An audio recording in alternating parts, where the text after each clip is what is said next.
Hello everyone. I hope you're all well out there. My name is Jeremy Koster. I am going to be presenting tonight's webinar on information security incident handling.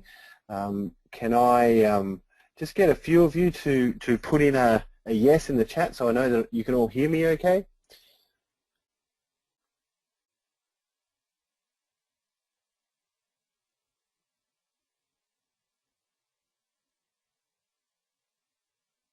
I haven't seen anyone. Can everyone hear me okay? Yes, okay, I see you've all said yes in the question. Wonderful. Okay. I'll also make sure you can see my screen. I think you can. Okay. Thanks, yeah. See you. Okay, and I'll make sure everyone's on mute. Muted. Okay, all right, so we're going to be running through some basics of information security incident handling. I'll just jump into the first slide here.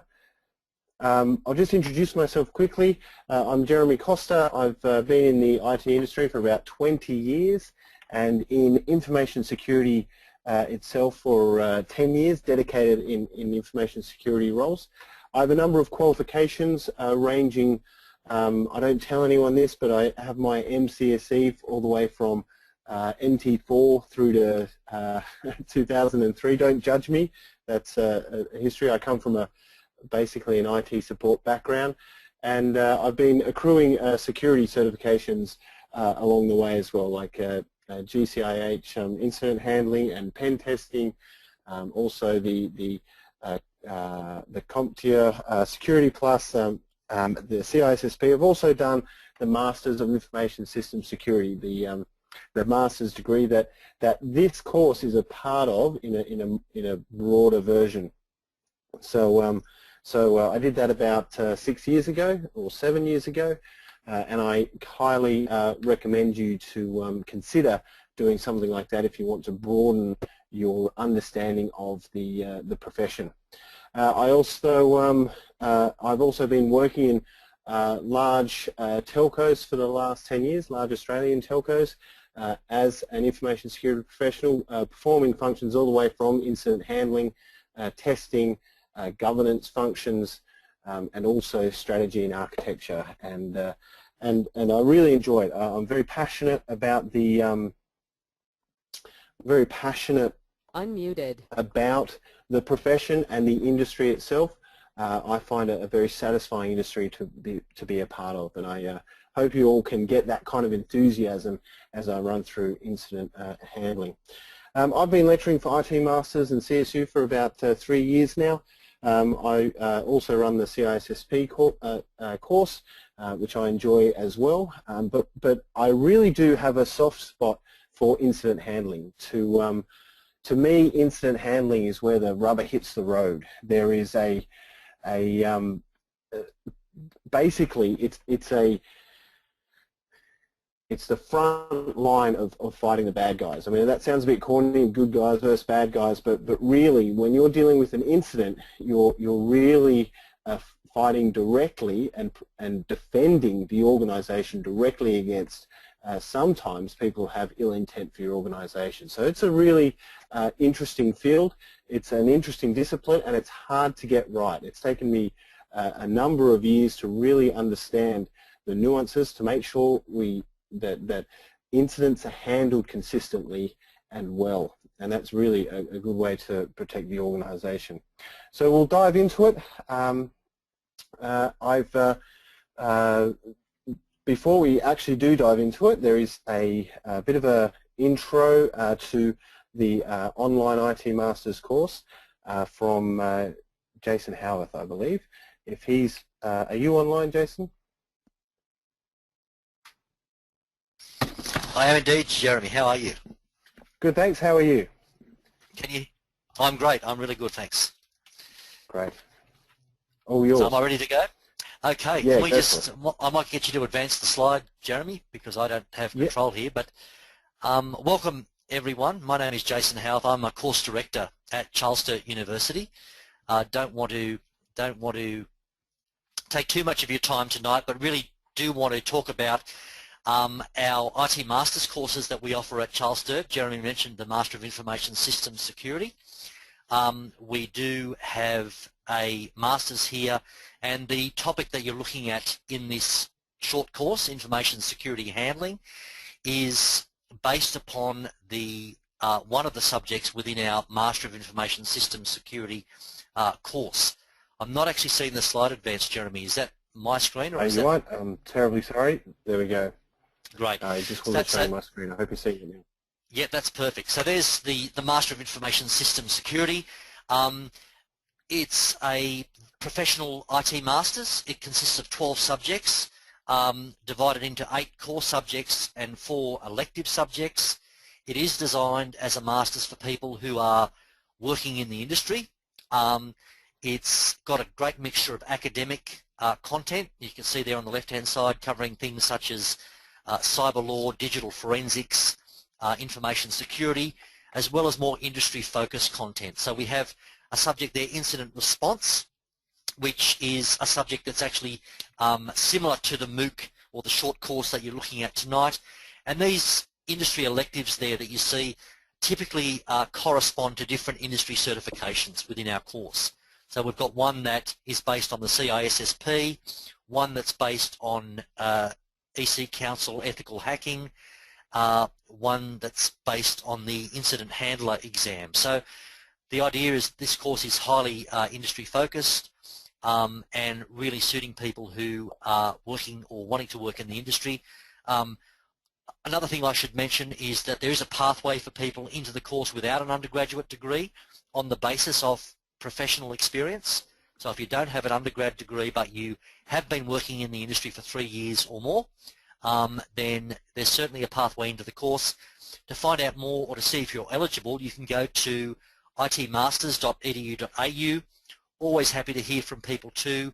If you have any questions about the course or any of our other postgraduate IT courses, email me at jhowarth@csu.edu.au. So I think that's all, Jeremy. I don't know if there's any other slides on CSU's market leadership in terms of distance education. So our courses at postgraduate level are all offered by distance education, and you can see from that slide there that in terms of the rest of the players in the market, we're well ahead in the distance education enrolment stakes. And for reasons like what you're seeing now, a webinar by Jeremy, a lot of our subjects do have regular webinars, so distance education is highly interactive and a big technology focus, and we use industry professionals like Jeremy to actually deliver a lot of our content, not just academics. So the other slide there that I think might be our leadership in IT postgraduate courses. Once again, you can see us there on the left-hand side in terms of enrolment numbers in our postgraduate courses, which are things like masters, graduate certificates, compared to other competitors in the sector. So well ahead of people in the IT postgraduate course space, which I think is testimony to the quality of our courses and how happy people are having enrolled in them. So we have a very happy lot of alumni. Jeremy is one of them who's been through the courses and will speak highly of it. So look, that's all I have to say. Thanks so much for listening. If you do have any questions, please get in touch. Feel free to drop me an email or visit our website and enjoy the short course. So thank you, Jeremy. Thanks, Jason. Much appreciated. I'll take it back over. All right, so just a little bit of housekeeping before we dive right into the material. Obviously, we're using GoToWebinar. Congratulations, everyone, for downloading it and getting on there. We have quite a number of people online. It's going to be Thursdays at 8:30 for the next 4 weeks, including tonight. I'll be running it for 90 minutes. There is a lot of content that I'm jamming into 90 minutes, so we're going to move through it pretty fast. I will also try and stop every now and then to answer some questions that are flagged by James, who's helping in the background. So thanks for that, James. At the end of this, there's a 40-question multiple choice exam that you'll be provided information about a bit later on. So inquiries and questions, course topics, so stuff about the content stuff about incident handling itself and the nuances of that, and expanding on a particular area of it, direct them at me. Everything else, either probably go to James, sitting in the webinar now. So so we'll just go with that mode, if that's all right. So let's dive straight into the course topic, and we'll start talking about incident handling. So to become an incident handler, a lot of the times organizations want you to have a certification behind you. I think the premier one is the SANS GAC Certified Incident Handling course. I've done this one myself. I was very impressed with the SANS when I did them quite a number of years ago. They're very technical. They do require you to have a good understanding of the material. They are now electronic proctored exams, so you can sit in the course or do it a distance as well. There's not too much on the business side of incident response, so it's very they're biased to how someone would break into an organization and how you would technically respond to that. Not too much on how to build the plan or distribute the plan in the organization or write an incident response report. So that's where I believe it is lacking. The EC Council is more around the processes than the real technical depth. Quite reliant on tools. There's a big section on what tools you would use for incident handling, which I think gets a bit dry, but they're still a good, I would say, a small sibling of the GCIH. The Certified Computer Incident Handler is it's kind of structured around incident handling steps, which is similar to the GCIH. Does cover incident response plan and strategy, so a bit more on the business side. It's not focused on hacker techniques, so it doesn't give you how the hackers think and what techniques they use. Not too heavy on that. So that's the related certifications. Jason mentioned how they, in the IT Masters, they structure the courses around certifications, and that's really helpful because when you finish the course, then you're pretty much prepared to go and sit down and sit the exam, and sometimes you'll sit the exam in addition or as part of it. So the benefit of that is that you can line up to what an organization's expectation is on what experience and qualifications you need to be an actual incident handler. All right, now the incident handler themselves. So the incident handler is an interesting breed. They need to have a good technical understanding, so an IT and networking background is helpful. So someone who's handling an incident and learning the ropes of technology as they're handling an incident will often fall by the wayside and take too long to actually remediate or provide advice. The incident handler needs to stay abreast of the new technology and the developments in the industry, new threats, new like cloud technology or new backup technology or new networking technology, virtualization technology. All these things have to be understood by the incident handler so that when they have an incident involving these technologies, they can respond accordingly and provide sound advice. The incident handler must keep a cool head. I've seen and been a little bit tempted at times myself to declare an incident early. Okay, so what happens here is that someone will report an incident, and they will say, "Hey, information security guys, someone's just broken into our website. You need to go and handle that incident." Now, if that is if that's right, you need to be able to validate it. You don't just take one person's word for it and then declare an incident, raise a comms plan, get a war room ready, notify the executives. There is a need to validate and verify what's happening. That really happens when an incident handler remains calm and basically asks for evidence. You know, that idea of give me pics or it didn't happen, right? So what did you observe? And I'll go through some of those questions you were asked a little bit later on. The incident handler is thorough, accurate, and keeps notes. There's nothing worse than getting to an end of an incident and then trying to recount your steps and what was said and all that sort of stuff. The incident handler, if he's on the phone on the war room or dealing with things on the computer, it should have a notepad beside them and furiously writing notes, keeping track of things, keeping it time, track of what time, what things happen, when people are notified.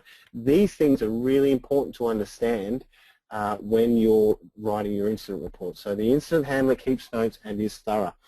The incident handler provides advice. He attends the conference calls, and she attends in the war rooms and gives clear instructions. So if there is, say, maybe a major breach on a website that's been defaced, and there's a war room to get it back up to where it should be, restoring a backup, then the incident handler will be able to be in those conference calls where everyone is trying to figure out what to do technically, and they will provide the advice, maybe either run a virus scan or restore from backup, those kinds of things. So I've seen it many times when an incident handler is not in a comms call, and really the resolution flounders, and they may get the service back to where it should be, but then there may be a reoccurrence because they haven't done the right thing.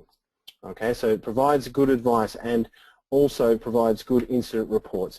Good verbal and written communication skills are essential, and able to write executive level incident reports that are digest there. I'll speak more about that a little later on. Okay, the attackers. So who is trying to create these incidents? What are the motivations? Is it disgruntled employees? Are the people embroiled in drugs or gambling and leading to fraud? Is it an internal person trying to break the system or defraud the organization? Is it accidental incident or is it inadvertent? So sometimes there's a breach because it's accidental. Someone accidentally uploaded a confidential file to a public Dropbox area and then accidentally published a link to it on a forum. There's a lot of accidental and inadvertent things that can go on. They're the sort of internal things that can happen. External motivations, making money in criminal activities, activists trying to make a point, a political point, or some other notoriety. Teens who are bored and are just poking around, probably less of a problem these days, but certainly at some stage they were known for defacing websites. And also now state-sponsored agents are very much in the news and a part of defending an organization is thinking about those kinds of external attackers as well. The types of attacks, types of hackers here, just I think we're all probably pretty familiar with this, but the idea here is that there's black hat hackers, there's white hat hackers, and there's grey hat hackers. The black hats are the attackers, the white hats are the defenders, the information security professionals in the organization, and the grey hats are flipped one way or the other depending on which way the wind is blowing. Now, why do we handle incidents? Why make a whole course for it, and why have a discipline, why have certifications for handling incidents? Well, basically because incidents cause damage to an organization, and basically the damage persists for as long as the incident occurs, so it increases and sometimes dramatically.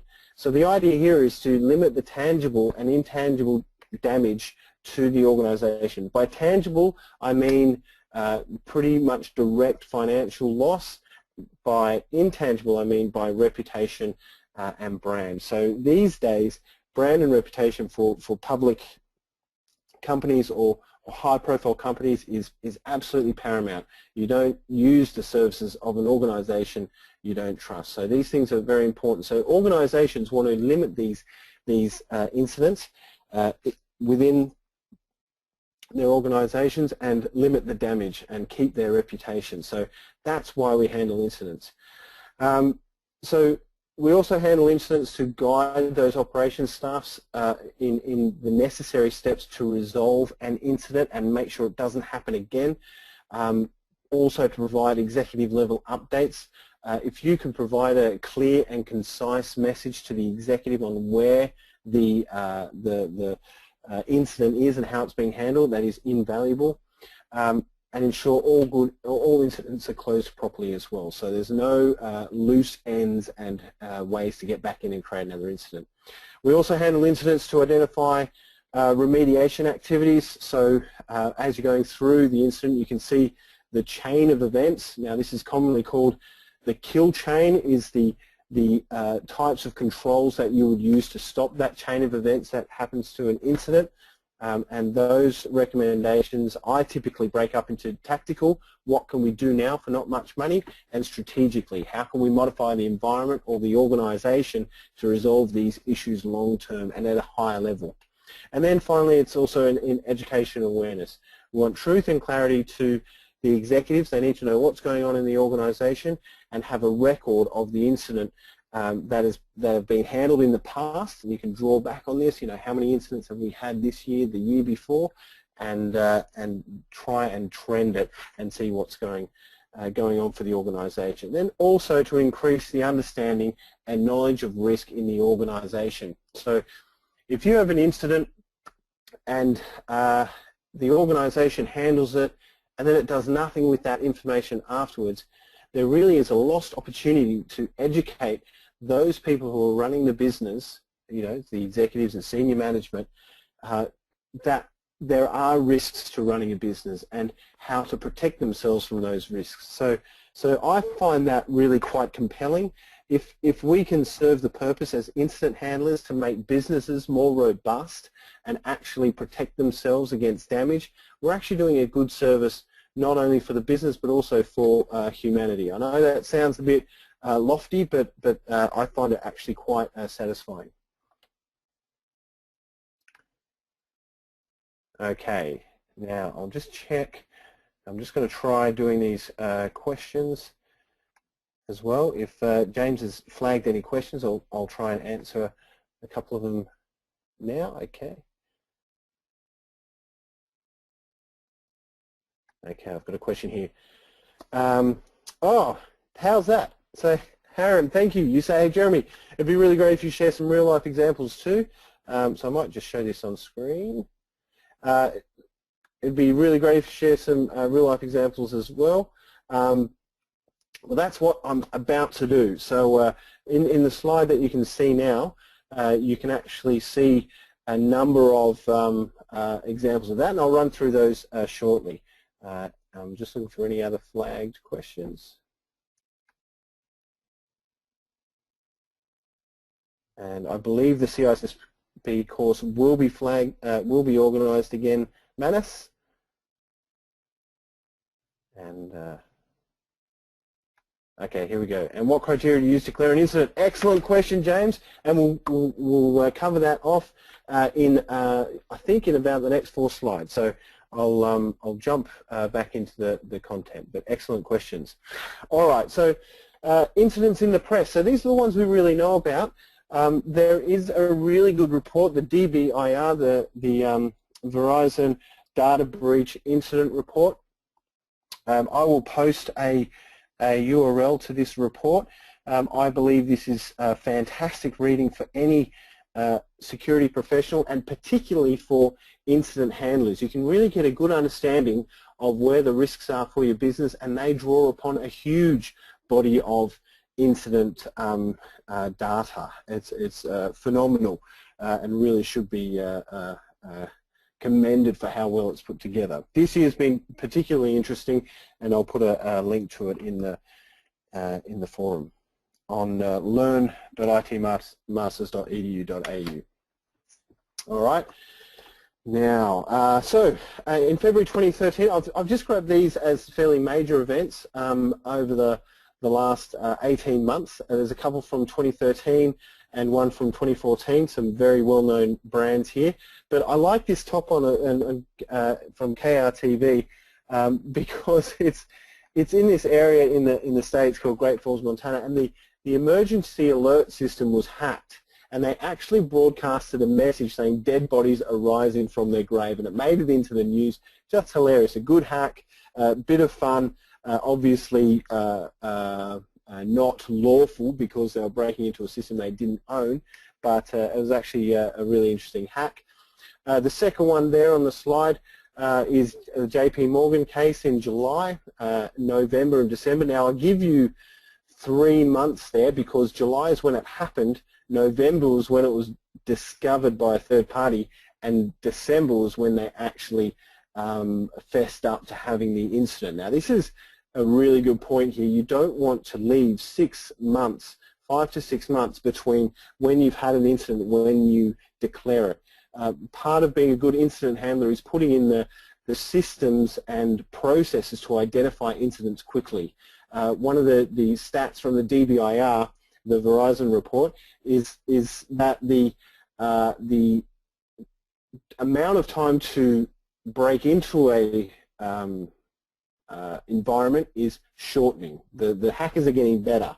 The amount of time to discover a breach is lengthening. The security people are getting less aware or becoming less responsive. So the whole idea of letting an incident run for a long period of time means that the chance of further damage is very high. Okay.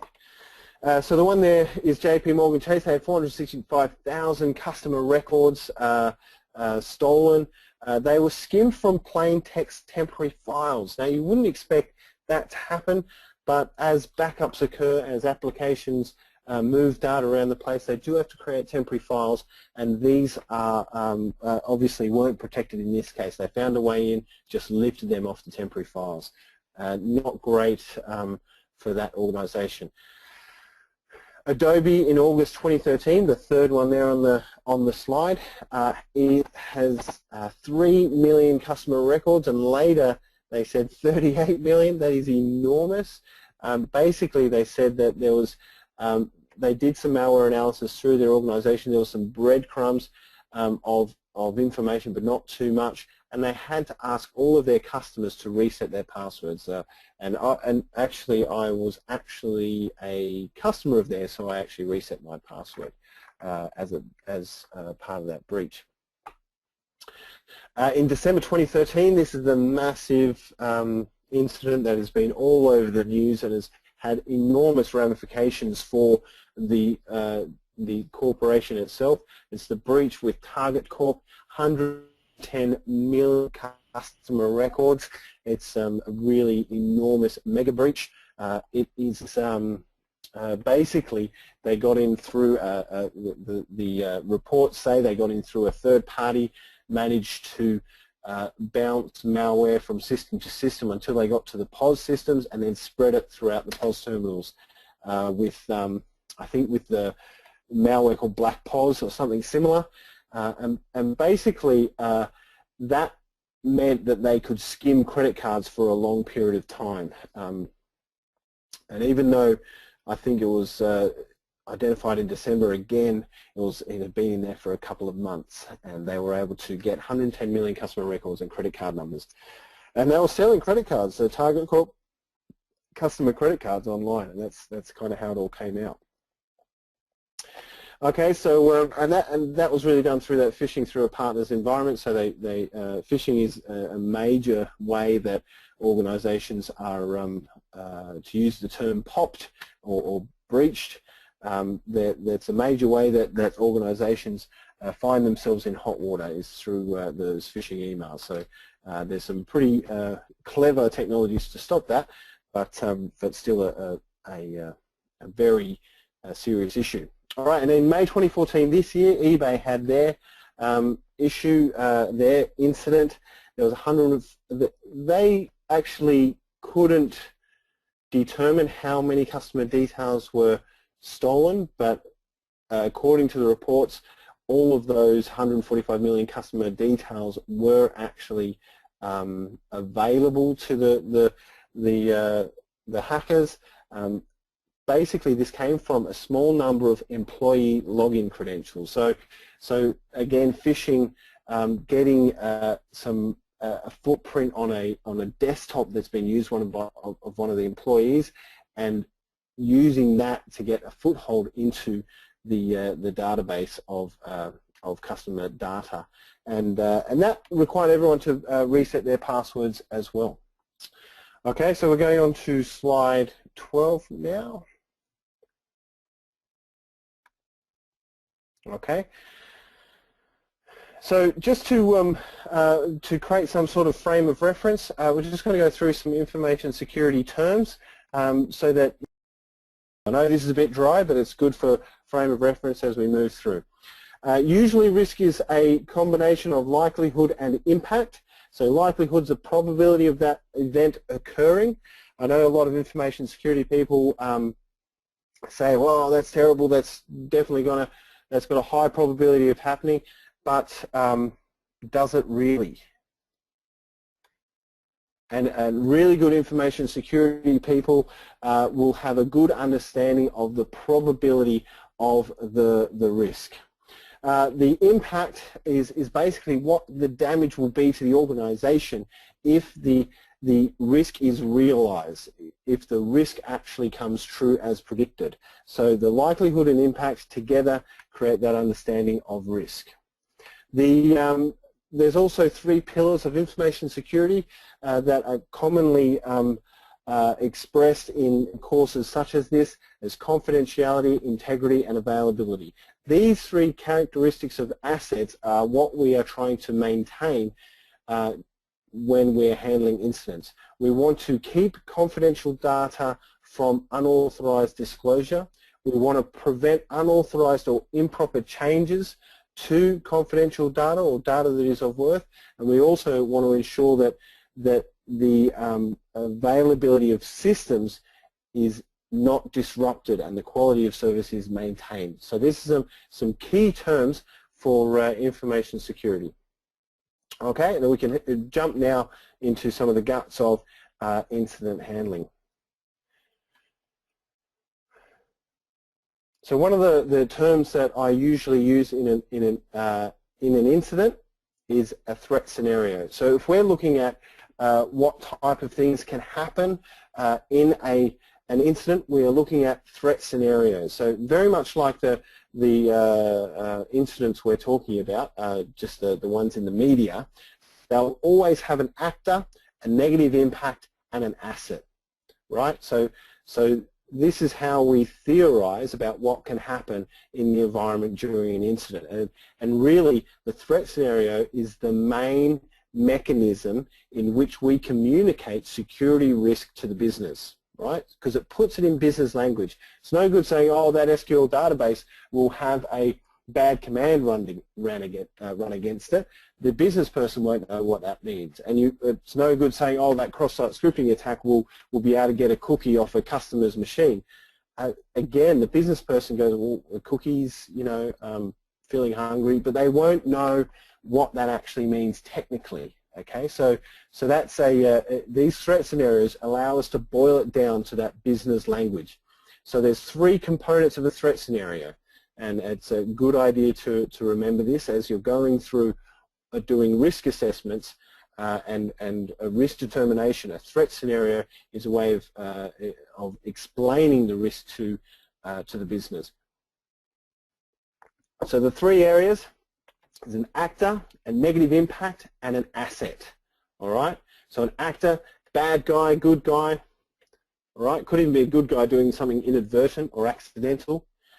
Could be an external, internal. So you could say an internal bad guy did something incidental, or an internal bad guy did something malicious, or a good guy did something malicious. So think about that kind of actor in those kinds of words. Often I'll say a malicious external hacker did this and this and this, right? So the negative impact is data being exposed. Is there unauthorized access? Is there a loss of service? Is there a denial of service? Or is there a loss of data? So there's an asset that is lost.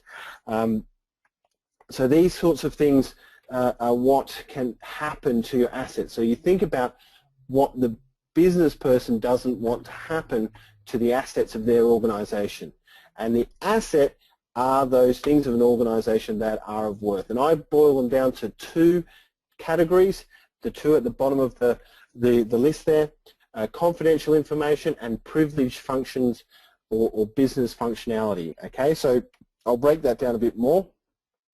Confidential information could be customer information, payment information, staff information, It could be commercial information about mergers and acquisitions. It could be competitive information about new releases to market, things like that. So confidential information can be a whole lot of things. Privilege functions is something that I think gets often overlooked in information security circles. Basically, the privilege function can exist without confidential information. If you think of a public-facing website, there's no confidential information on it because you want everyone to go to it and see it. Like you're putting your marketing and your product details on there, you actually want everyone who can to go and see that. So there's no confidential information.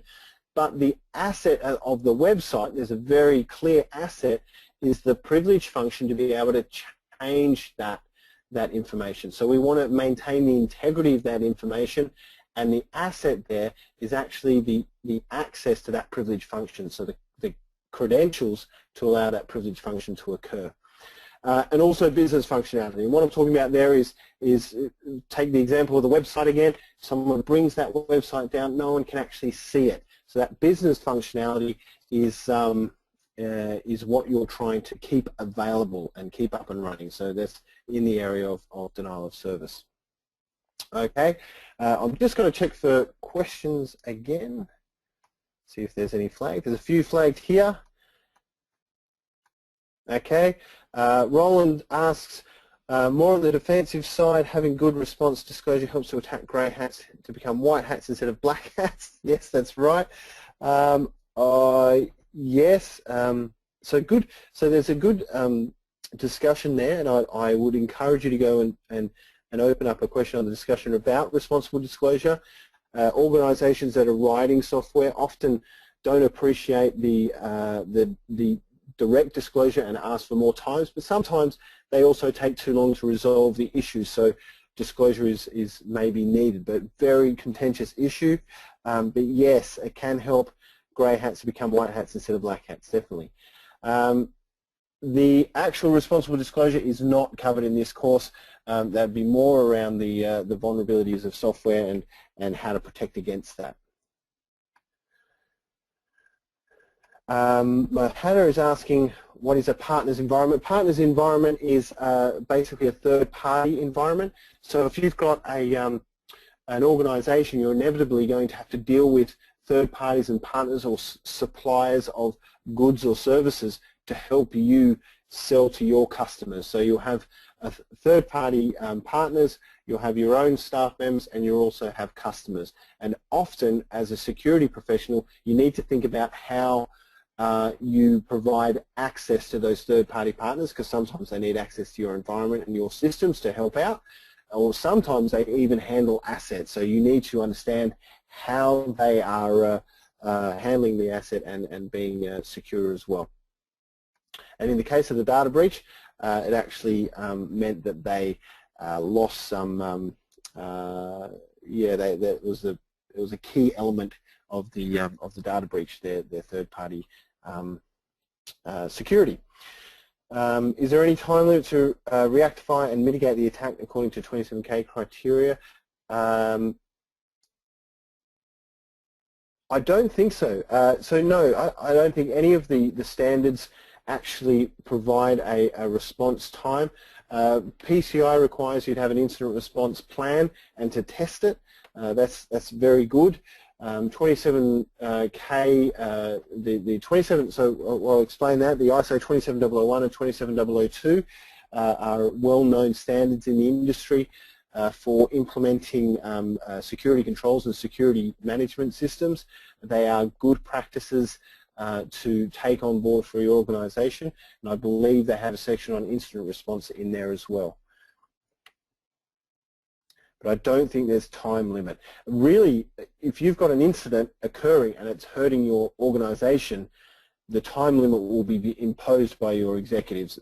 Believe me, they are very demanding when these sorts of things arise. How do you quantify the likelihood impact of a risk? Can you give an example? Yeah, so that's a great lead on into the next slide. Basically, I've got some example threat scenarios here. So we have a vulnerability, so a threat scenario can't actually occur without a vulnerability to take hold of.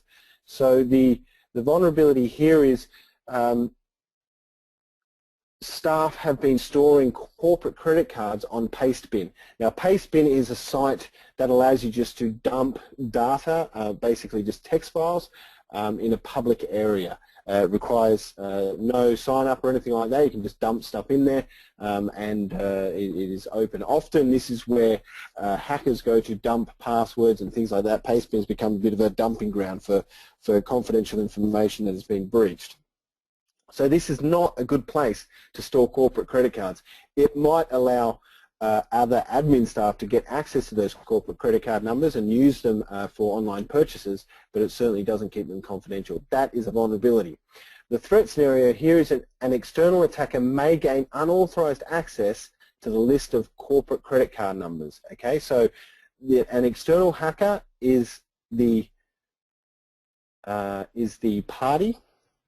Okay, so the agent of the threat scenario. Unauthorized access is the negative impact. Now remember that's 3. Okay, so I'll just go back up in a sec. There's an actor, negative impact, and asset. Okay, remember that. An actor, negative impact, and an asset for the threat scenarios. Right, and this threat scenario, I hope you can see my cursor, but I'm circling the external hacker. That's the actor. If you can see my cursor again, now I'm circling the unauthorized access. That's the negative impact, and the list of corporate credit card numbers is the asset. So those 3 things are required for the threat scenario. Second example, the vulnerability is there's a big delete all button right next to the update record button in the customer relationship manager application. That is a poor design decision, but hey, that's what it is, and that's the vulnerability. And basically the threat scenario is a staff member may accidentally delete the full customer database. That is a negative impact. So the actor here is the staff member. The negative impact is the accidental delete, or just the delete. So the staff member accidentally performed this. And the asset is the full customer database. Now you can see how that language, rather than bringing in technical jargon, allows the business owner to understand the security concern. Okay, and to answer your question, Haran, I would say that you would look at these threat scenarios and give them a high, medium, and low ranking for probability. So in the top one, where it's the corporate credit card numbers and Pastebin, you would say, well, heck, anyone can search Pastebin. The probability of that occurring is actually high, of someone discovering it, and the risk is actually quite high because all of the credit cards could get used or sold online. So this is a high risk activity. Probability high, likelihood high. And that's a high-risk activity. For the second one, you look at this big delete button, and it's not very plausible because no one would design it that way, but basically if they did accidentally, through some bad design decisions, set it up this way, that would be actually quite possible for someone to delete the entire customer database. Now that may have a high impact as well, so this also could be a high-risk threat scenario, a high risk event with a high probability and a high impact. I hope that's answered your question.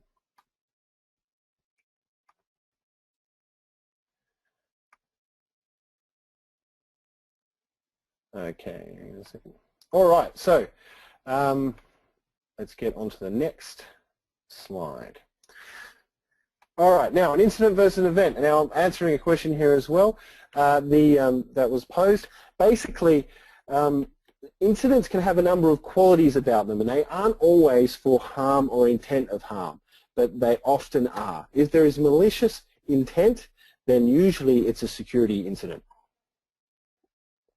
Another qualifying factor I like to use is it violates a security control. If someone has bypassed a control that has been put in place, that is is generally a security incident.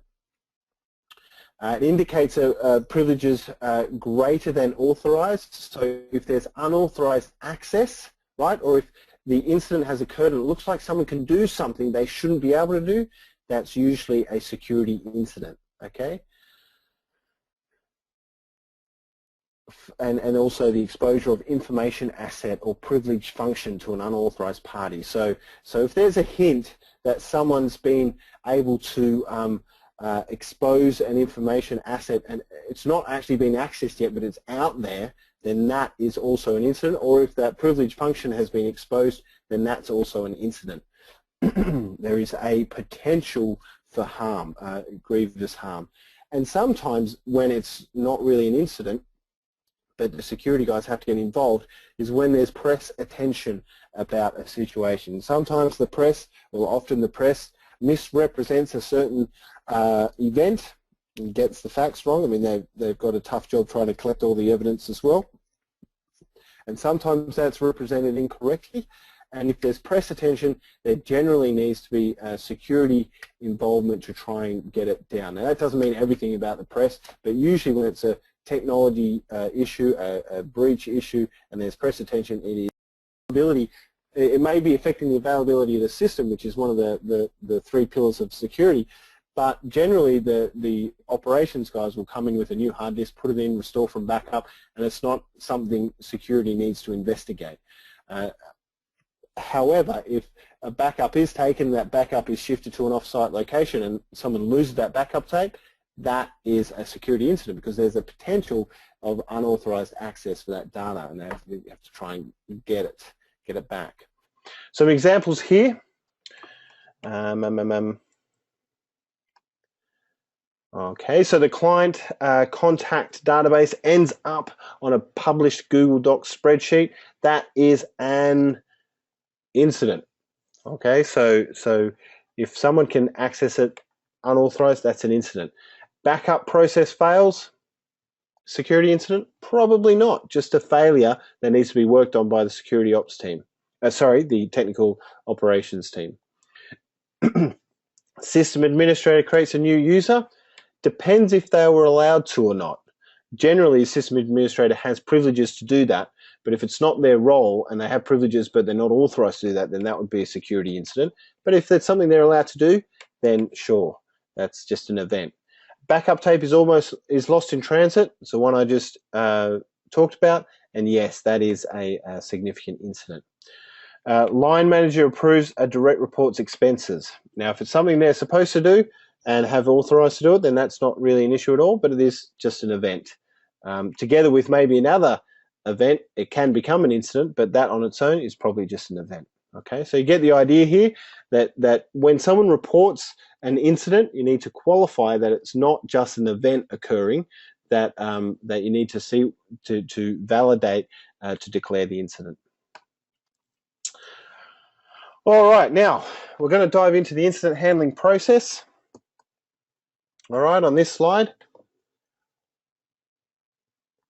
Now we base this on the SANS GCIH incident handling steps, and it's a good way to handle incidents. It doesn't actually satisfy all of the incidents that you might come across. It's not all this methodical, but yeah, it is a good way of starting and thinking about it.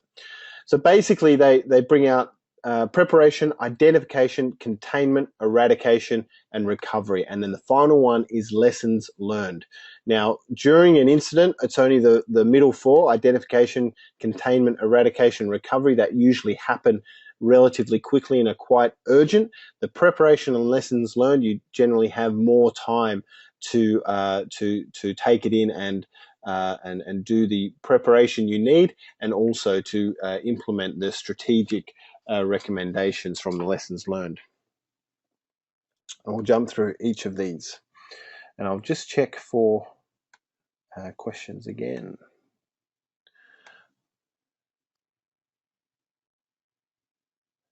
Yeah, okay. So Jose Aponte asks, mention some of the tactics to get exec management on board the incident handling boat as active parties.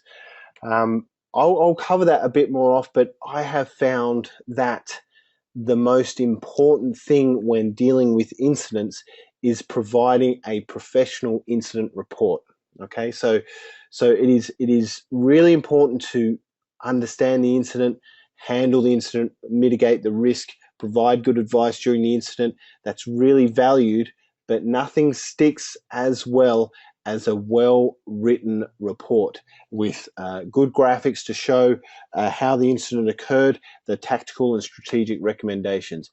Very powerful, and I've seen it turn security teams around from a team that is not heavily relied on to one that is crucial in the organization, and get executive management on board, not just the incident handling boat, but also the security boat in general. The privilege function. Okay, so Connie is asked me to repeat on the privilege function. So the assets can be confidential data or privileged functions. The so if you look at, so I'll use the same example. A website doesn't have any confidential data, but there is a privileged function on that website to be able to change that data. Usually you'd only have administrators coming in and changing the information on the website, maybe putting up new commercials or marketing material or publicly available information about offers. But you don't want someone outside of the organization to do that, because you know the first thing they're going to do is deface the website and say, hey, Mum, I was here, or something like that, in the most innocuous sense. But the worst sense, they might try and promote your competitors' products or be defamatory. Like that's what the privilege function is. I hope that's cleared it up. What I'm trying to convey there, that assets are not only isolated to information, confidential information. Assets are also those privileged functions that are built into systems. Okay, and we can discuss heartbleed issue. Definitely, we might do that in the next live session. I'm already starting to run out of time here, so I'll kick on. Thank you for those questions. Okay. All right. Now, step one, preparation. We're going to fly through these. They're quite straightforward, and the statement at the top in italics is really the crux of the intent of each of these steps. So each of the steps has got this overarching suggestion. So step one, preparation, is all about putting in place the required documentation, education, and support so that the staff within the organization are prepared for a security incident. Okay, and I'd also include there the controls. Right, I've not included the controls, but basically there should be the ability to implement controls in this as well. So preparation is all about getting that executive support. We talked about that, getting sponsorship, endorsement, and championing of the incident handling plan and the incident handling steps with the executive management. This means good presentations, mean clearly articulate, means not banding about fear, uncertainty, and doubt, giving truth and clarity to the management staff. You should also, in preparation, understand the assets. What does the business care about?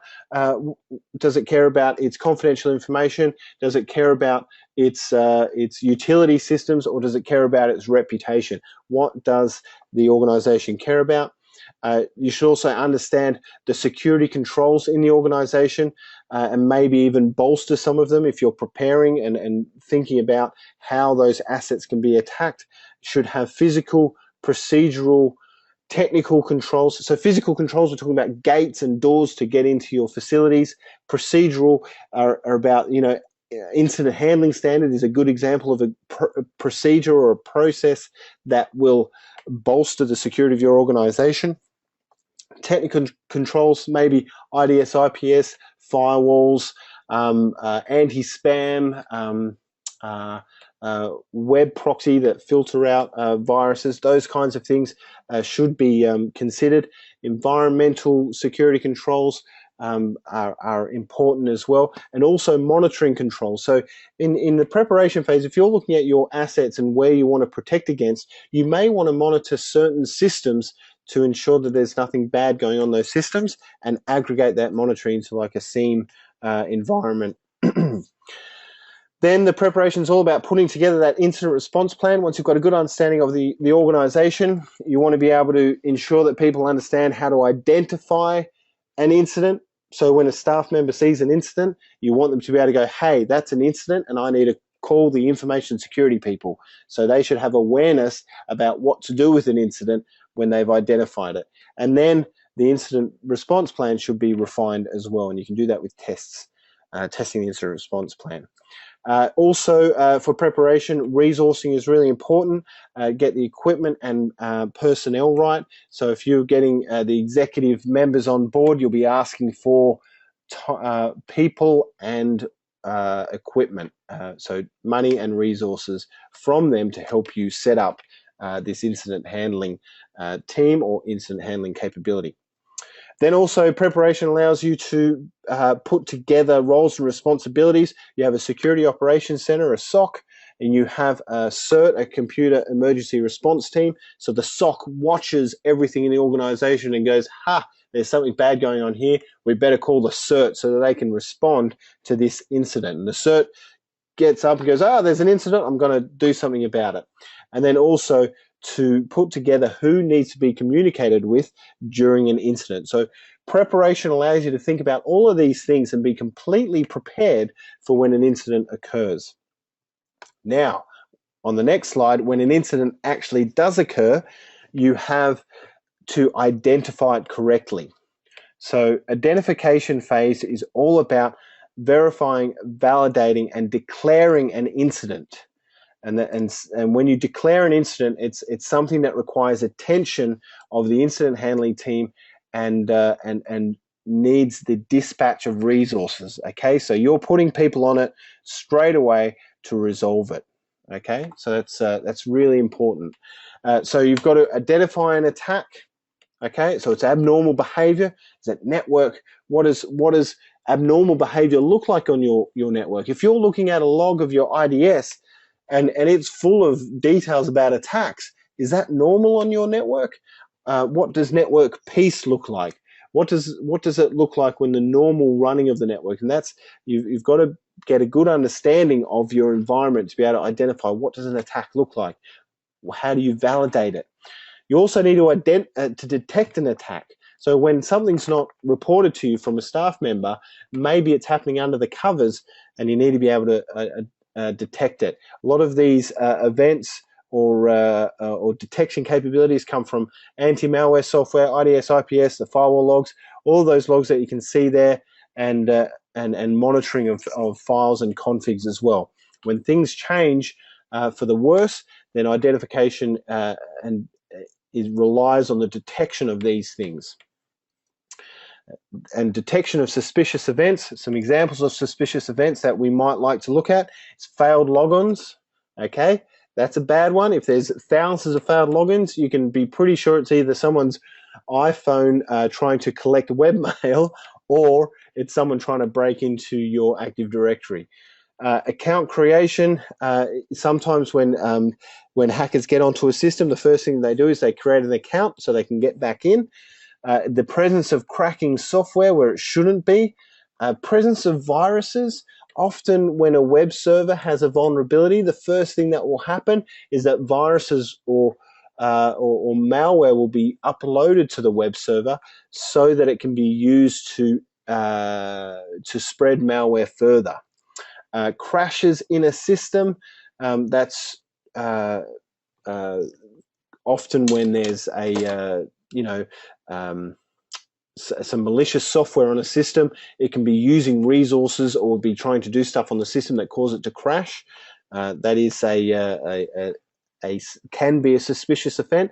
And obviously phishing emails. Targeted phishing emails are suspicious events. If you see some targeted at your executives, you know that they're trying to do something interesting.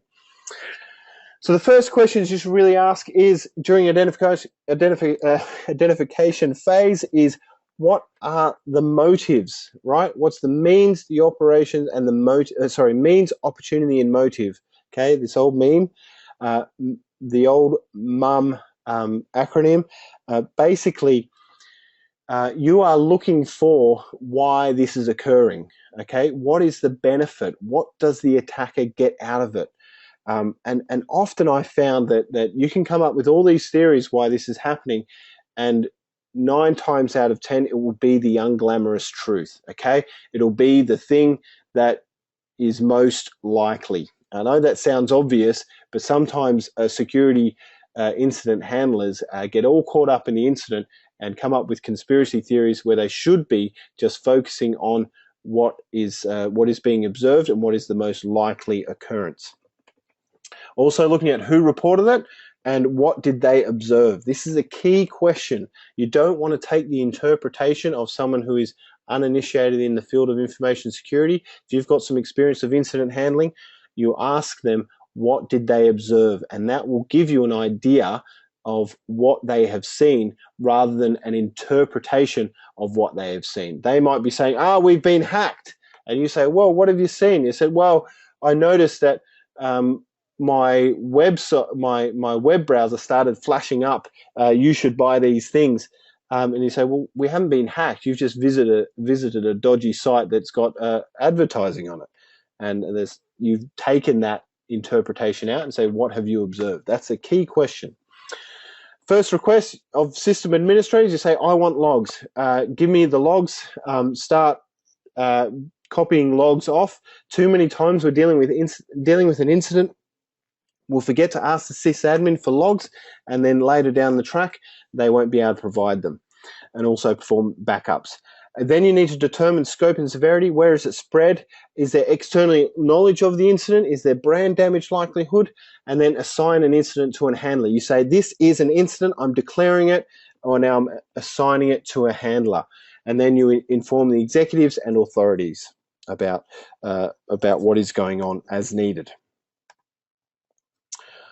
All right, now we're into step 3, containment. So basically, containment is all about isolating the event, placing immediate controls to ensure that the impact and possibility of propagation is minimized. The classic example of this is a virus attack. So if you've got a web server that's attacked by a worm and it is spreading throughout the environment, what do?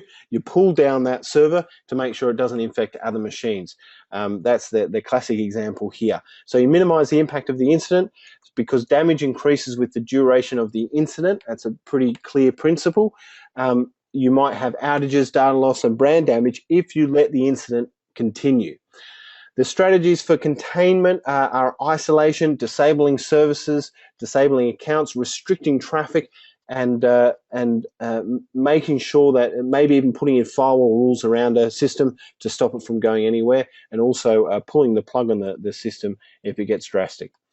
Other steps is increase logging and also to set traps. This I would say is nice to have, and when the house is burning, you don't start kind of making tea, but this is something that would be nice to do if you had the time and the resources. But generally during an incident you don't, but yeah, it could be something you have time for. Then you have to give a consideration to forensic incident response. If you're in containment, you may want to gather volatile evidence. Okay, so if this is going to go to a court and you need to be formal about it and get a forensic investigator in, this might be what they do. They get volatile evidence, they seize equipment, they subpoena or get a search warrant, and they also acquire evidence off the seized equipment and perform analysis on it to determine what has gone on. So this is where you would consider those situations as well. I'm just going to get through all the steps and I'll look at other questions. Step 4, with eradication, when damage is no longer being incurred, you want to reverse the effects of the incident and remove the attack vectors from the affected system. So when you have a person who's come in and broken into a system through a vulnerability and they've made themselves welcome on your system, they might have downloaded various things and put a backdoor in. They might have tried to put extra accounts on. then they're the effects of the incident occurring. Okay, so you want to get rid of those things, and the easy way to do it is to rebuild, or if you know the system really well, is to modify it themselves, delete the directories and get rid of any rootkits or anything like that. Okay, and then also to get rid of attack vectors. Now, what I mean by that is a vulnerability on a system is an attack vector. It's a way for someone to get in. So if you're looking at Conficker, for instance, the down at up worm that was on the vulnerability MS 0867, so it's 6 years old now. It seems like it's gone very quickly.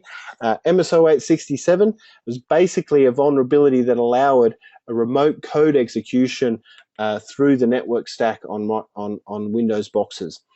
Now, that means that any Windows box at that time was vulnerable to that exploit. That is an attack vector. That is an infection vector, and that needs to be fixed up in eradication. So that's the example there.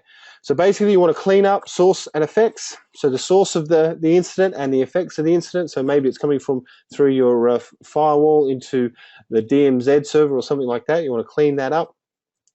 Now, there's some eradication steps, some technical eradication steps, and I will post there's some good SANS guides to looking for indicators of compromise on systems and what to do to get rid of and what to look for to eradicate off a system that's been compromised. And there's some for Unix and some for Windows. Suspicious processes, key files and scripts that have changed. In Windows, you're looking for new accounts and groups and things in the login scripts, and sometimes in the auto-run registry keys as well. So those sorts of things are what you're looking for to eradicate off a system that has been infected or compromised. All right, we'll keep going. Now, restore, we're up to step 5, slide 22. We want to restore systems to their full operation in the recovery stage while preserving security and maintaining the integrity of the evidence. Okay, so while we're recovering to a known state that the applications can be used again, you don't want to trample over the evidence of the incident, because it may be crucial in you determining how they got in and what attack vector they used.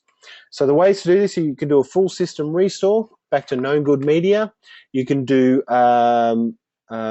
just to use a backup. You also should patch and then obviously test to make sure that the vulnerability doesn't still exist.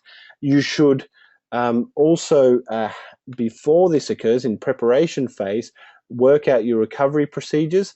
Are they thorough and tested? And record all your actions for recovery. Are you logging adequately?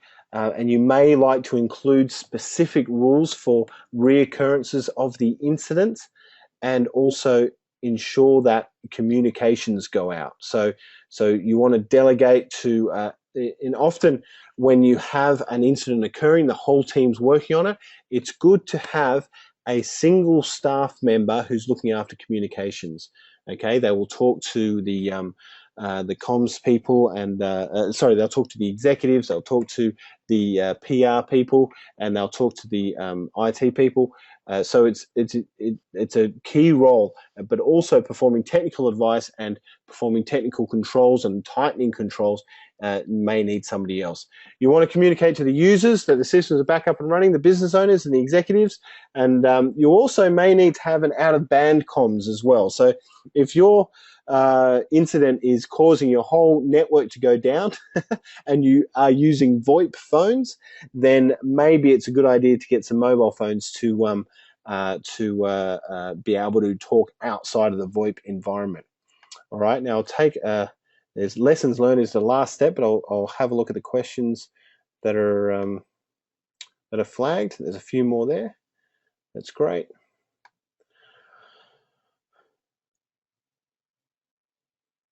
Yes, so Prashant, I would say yes, the content course is geared towards setting up an enterprise incident management department in an organization, if you follow these principles and you use these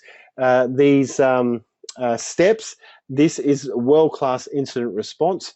I would say it's heavily used across the planet, and I've seen it used to great effect as well. So yes, this is geared towards setting that kind of a environment up. We won't really discuss how to resource that. That'll be up to the organization, because that will change from time to time, but certainly yes, an enterprise incident management department would need to understand all of these things. Connie Francis asks, nowadays phishing emails have been massive. Share your experience on how to handle this as an incident. Yeah, so when you have someone who's clicked on a bad link, or they've run an attachment because they are wanting, a free Mars bar, or to go into the draw to win an iPod or something like that, it's really painful, because that machine that they're on may have access to a lot of other applications in the business, and basically you look at that machine as the compromised entity. Nothing really else has been compromised on the way in. That's kind of the first touch point for the attacker. They've sent out a phishing email. That person on that machine has executed the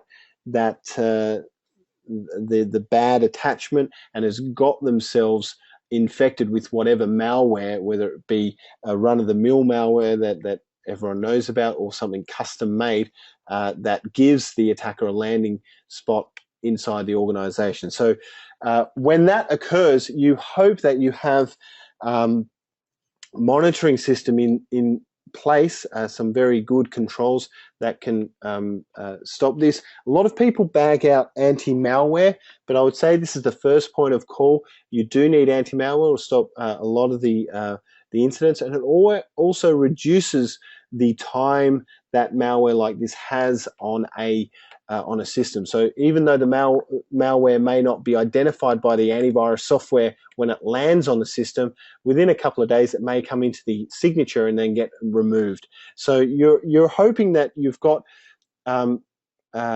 events like this logged in a centralized logging system and correlated alerts to let you know when something like this happens. Then you can go out to the workstation, you can take it off the network. You may put it into a lab and do some forensics on it, or you may just rebuild it, depending on what access that staff member had to organizational assets.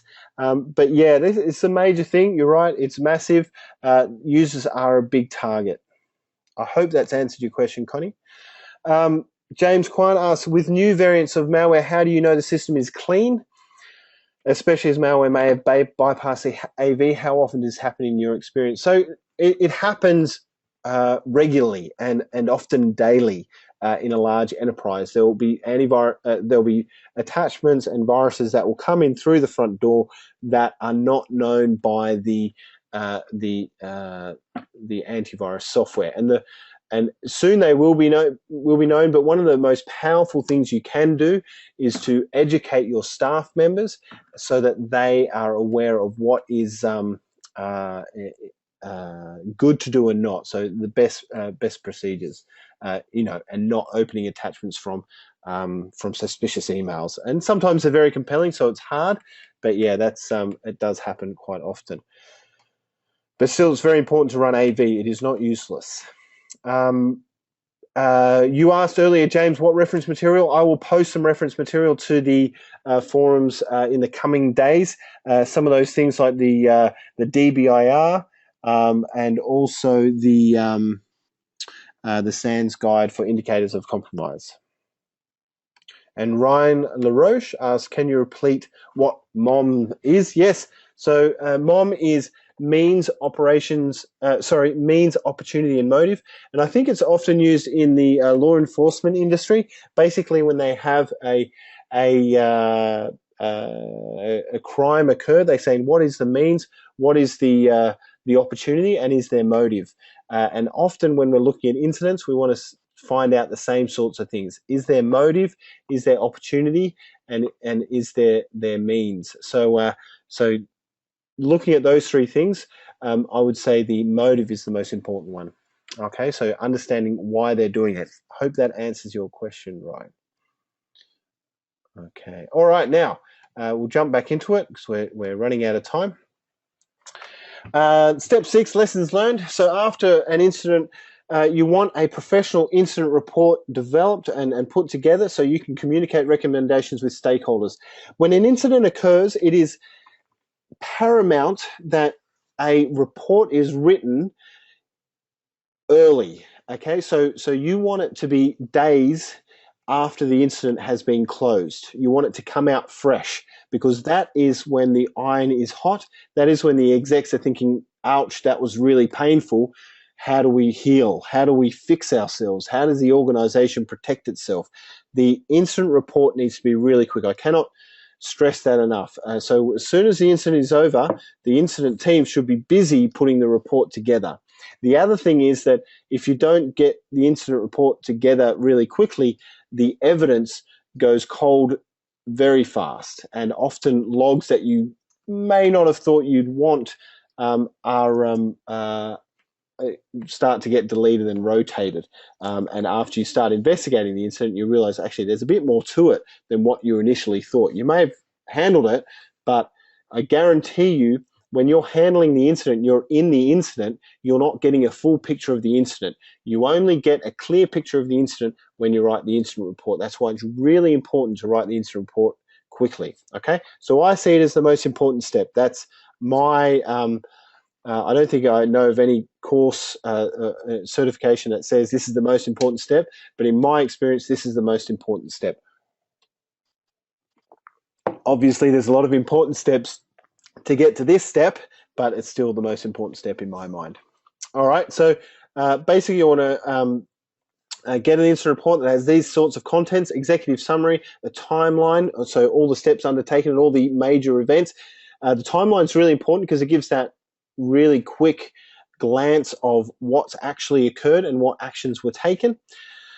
And it gives the executives an idea of how long it takes for the organization to respond and its staff members to work together. Also, it's a good idea to give a pictorial representation of the incident. Nothing speaks better than a picture of how the incident came to be. It just is a really quick way to absorb information for executives, and make sure you use primary colors. Just joking, for any executives listening, it's important for us to keep it as simple as possible is the point there. Analysis is also important on the behaviors and observations of the incident. So what are the aspects of the incident that you want to draw attention to? Is the incident occurred because of a particular development or a trend, or because there's a weakness in the organization? What do you want to draw out of the incident to take notice of? And then that will drive your recommendations. And again, I split them up into tactical and strategic recommendations. You need to be clear and concise in your report, no slang or prejudice or bias, because as soon as you introduce any of that, your report is discounted. And I've seen it, as soon as you have some sort of inflection of emotion in the report, it is discounted immediately. It should include evidence, but it should be at an approachable level. You need that balance between technical competency and being able to be readable by all manner of audiences. It should be peer reviewed. There's a good version numbering system that I use. So you get a 0.1 for the first version, 0.2 for the second, and you get it peer reviewed, always 0 point something. And then when it's ready to release outside the team, you go 1.0. And then any subsequent versions get a 1.1, 1.2, and so forth. And think about the audience. You're talking to system, business, information owners, executives, and maybe even people in the courtroom. All right, now why write an incident response plan? Basically, we talked about all the processes that you go through and all the steps you go through for incident response, but basically you want to put this down in a document so that you can educate your security staff. They know where they're sitting with an incident. You can encourage discussions and questions about incidents within your organization, and you can refine the process. If you've got a plan, then you can run through the plan and test it. And it means that you'll be prepared, and also means you can be compliant with PCI. SOX kind of needs an incident response plan, and HIPAA does as well. The only item, and I've left this step in for writing an incident response plan, that is not included in the plan itself is preparation. The preparation is about building that incident response plan anyway. So we've been over some of this stuff, but basically anything behind that, like identification, containment, eradication, should be in the plan. And this step is all about all the work you do to make the plan and get this sponsorship and the support from the stakeholders and executive team, and also to know the organization. And these are the sorts of questions you would ask to do that. Now, an example sections in your incident response plan should be introduction, process overview, identification, containment, eradication, recovery, lessons learned. We've been through these. You'll notice the one that I left out is preparation, because that's what creates the plan. But basically, you are writing a document so someone can absorb it, both at the executive level and at the staff member level, and security staff can follow it. Okay, so and the final thing there is contacts lists. Okay, so you want to be able to make sure that in your incident response plan you have a way of determining who needs to be contacted depending on the incident. If you have an incident that involves credit card numbers, then maybe you need to talk to your acquiring bank, and you'll need a decision tree in the incident response plan to decide who is to be contacted. Okay, we're coming to the end. I've just got a few more slides to go through, so just bear with it for a second.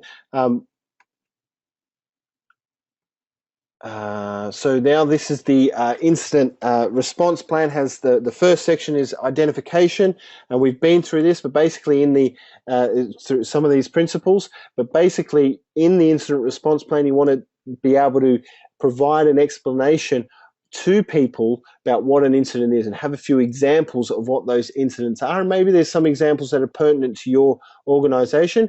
And then you would have a section straight away on who to call. Okay, so that's when people open up the incident response plan, they can see, that's what an incident is, and this is who I should call straight away. And then this is how I determine how severe it is. And usually the severity is used by the information security people and the people who are handling the incident. And you can even tie in how many resources should be used. So if you've got an incident that is a high severity, then maybe you need to work 24/7 around the clock to get it resolved until it's done, depending on the type of organization you're in. So this is based on impact, brand damage, and potential damage to the organization.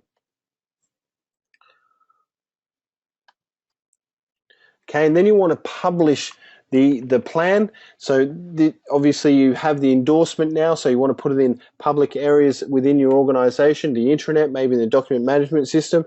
Then you want to include it in your awareness and training upon hire, and at least annually after that.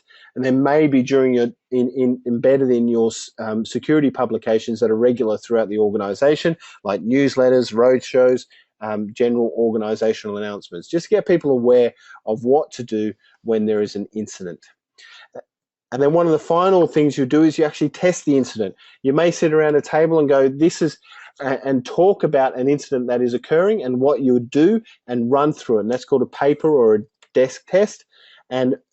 Or you may want to simulate an exercise, and I've been a part of this, where you call up someone maybe on an IT service desk and say, exercise, exercise, exercise. I have taken down your web server.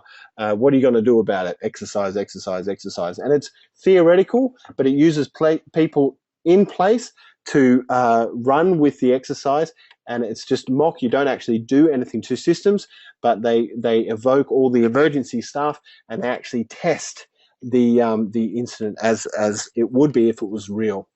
Then you can actually perform an actual attack on production systems. Not highly advised. If you have twin systems that aren't actually production, that might be a good way of doing it. but maybe out of hours is something you want to do. Or you can get red team exercises. So people are actually trying to penetrate into your environment and see how people react to it. So an external organization who is proficient at doing this, coming in and breaking in. That's quite popular these days. You want to be able to educate operational staff while testing the plan, get the customer-facing people working well, the call centers, get mailbox monitors and social media people up and ready and understanding what to do in an incident, and include help desk and IT support staff as well. You want to be able to update the plan after the test because contacts regularly change, and also after an incident. There's always a new type of threat, a new type of incident on the horizon. So when you have an incident, you want to feed back the changes into the plan, so you're constantly improving your plan. And you also want to update it annually because those contacts change as well. Okay, so that's the end of the webinar, the content in the webinar. I'm just going to check on the questions. There's a couple in here. Andrew Langford asked, what is your view on simulated attacks to raise user awareness? I think they're great. I hope I've just answered that. They're sometimes the only way of making sure everyone has a good understanding of how to handle the incident. Pune Tiku asks, is Microsoft SCOM a good monitoring system?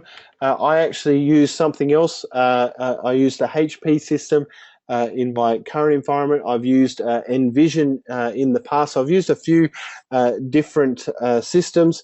I would say that anything that you can make use of and correlate is better than nothing at all. So that's that would be my advice there. You would use what you have budget for and what you can justify in your organization. There are some sample reports online, and I will post a URL to a sample incident report. So I'll try and get one of those for you on there. And Ed McKay asks, wouldn't policy and process also be part of preparation? Yes, definitely. And they're part of the administrative controls that you'd have in place within an organization, and the preparation part of incident response includes making sure the policies, procedures, and processes are all in place. So yes, definitely, Ed. Much appreciated. Okay. James in the background there, thank you so much for flagging all of those questions. I will post the recording up. Unfortunately, I missed the first couple of minutes of the recording. My apologies. I was just getting used to the new interface of the GoToWebinar. I will stop the recording now. And this is the end of the webinar. Thank you so much for everyone attending and sticking through it. These discussion questions I will post to the forum so that they can invoke some discussions around what's being covered in the webinar, and this recording will also be posted as well. So thank you very much for everyone for sticking through it. I know an hour and a half is a long time, and we've just gone over, but thank you for your attentiveness and your questions. Much appreciated.